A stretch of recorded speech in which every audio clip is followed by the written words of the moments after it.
porečju Mure v Avstriji je zgrajeno 55 elektrarn, hidroelektrarn.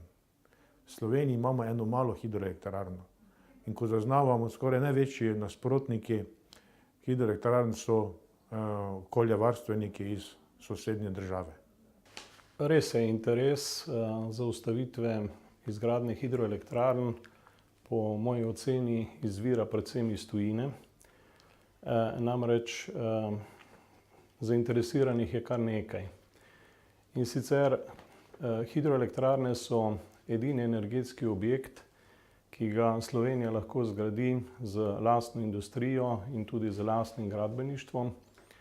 In tuje korporacije težko pridejo zraven, kot se temu reče. Drugi razlog je ta, da če Slovenija ne doseže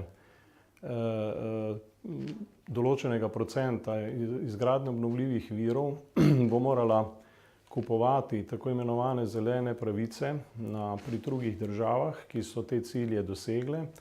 In seveda tujina ni ravno zainteresirana, da Slovenija doseže te cilje.